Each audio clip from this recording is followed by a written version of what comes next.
Hi friends, welcome to movie review of Shivam Bhaje. Actors by Ashwin Babu, Murali Sharma and Tanikella Bharani, హైపరాది. రివ్యూలోకి వెళ్ళే ముందు ఒకే ఒక విషయం ఫ్రెండ్స్, మన ఛానల్ని కొత్తగా చూస్తున్న వాళ్ళు ఎవరైనా ఉంటే ప్లీజ్ గైస్ లైక్ చేయండి, షేర్ చేయండి అండ్ సబ్స్క్రైబ్ చేసుకొని పక్కనున్న బెల్ ఐకాన్ని క్లిక్ చేసుకొని ఆన్లో పెట్టుకోండి friends please. First of all cinema story గురించి మాట్లాడుకుందాం. చంద్రశేఖర్ అలియా చందు అంటే హీరో అశ్విన్ బాబు. ఇతను ఒక లోన్ రికవరీ ఏజెంట్. చిన్నతనంలోనే తన తండ్రిని కోల్పోయిన అతడికి దేవుడి మీద అస్సలు నమ్మకం ఉండదు. ఓవైపు ఉద్యోగం చేసుకుంటూ మరోవైపు ఓ అమ్మాయితో ప్రేమలో పడిన చందు తన చెల్లి పెళ్లి చేయడానికి రెడీ అవుతున్న టైంలో జరిగిన గొడవల్లో తన కళ్ళు కోల్పోతాడు. సమయానికి కళ్ళు దొరకడంతో డాక్టర్ శస్త్రచికిత్స చేసి కొత్త కళ్ళు అమ్ముస్తాడు. కానీ ఆ కళ్ళు పెట్టినప్పటి నుంచి చందుకి రకరకాల సమస్యలు ఎదురవుతూ ఉంటాయి.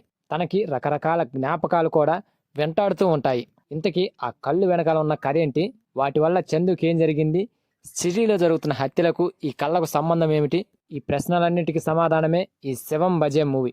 ఫ్రెండ్స్, శివం బజే ఈ టైటిల్ను చూసే ఇదేదో కాంతారా లాంటి ఫ్యాంటసీ టచ్ ఉన్న సినిమాలా కనిపిస్తుంది. కానీ వాస్తవానికి సినిమాలో మ్యాటర్ అయితే ఏమీ ఉండదు. ఇదొక మెడికల్ టచ్ ఉన్న థ్రిల్లర్ మూవీ.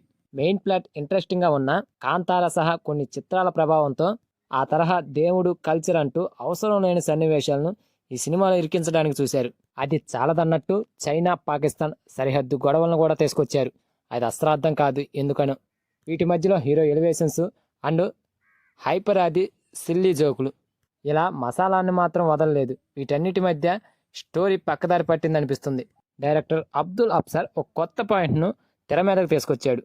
మనుషులకి జంతువుల అవయవాలు పెట్టవచ్చు అనే కాన్సెప్ట్ ఇంతవరకు ఏ డైరెక్టరు తీసుకురాలేదు. ఈ పాయింట్ కాస్త కొత్తగా అనిపించింది. దాని చుట్టూ జరిగే కొన్ని సన్నివేశాలు కూడా ఆకట్టుకుంటాయి. ఆ సన్నివేశాలలో కాస్త థ్రిల్ ఫీల్ అయ్యే అవకాశం ఉంది.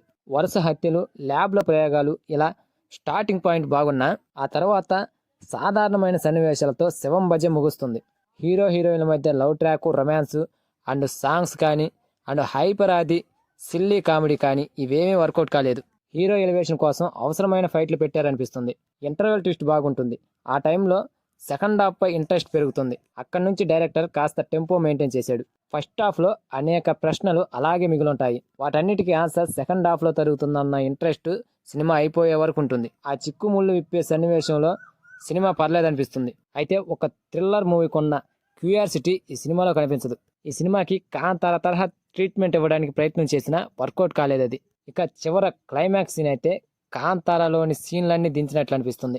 సో ఫైనల్గా నేను చెప్పేది ఏంటంటే ఈ సినిమా గురించి, అక్కడక్కడ కొన్ని సన్నివేశాలు ఇంట్రెస్టింగ్గా అనిపిస్తాయి అండ్ ఒక కొత్త పాయింట్ స్క్రీన్ మీదకి తీసుకురావడం వల్ల ఈ సినిమా జస్ట్ యావరేజ్గా నిలిచిపోయింది. సో వన్ టైం వాచబుల్ అని చెప్పాలి ఈ సినిమా. సో అది ఫ్రెండ్స్ ఈ శివం బజే మూవీ రివ్యూ. ఈ రివ్యూ కనుక మీకు నచ్చితే ప్లీజ్ గైస్ లైక్ చేయండి, షేర్ చేయండి అండ్ సబ్స్క్రైబ్ చేసుకొని పక్కన ఉన్న బెల్ ఐకాన్ని క్లిక్ చేసుకొని ఆన్లో పెట్టుకోండి ఫ్రెండ్స్ ప్లీజ్.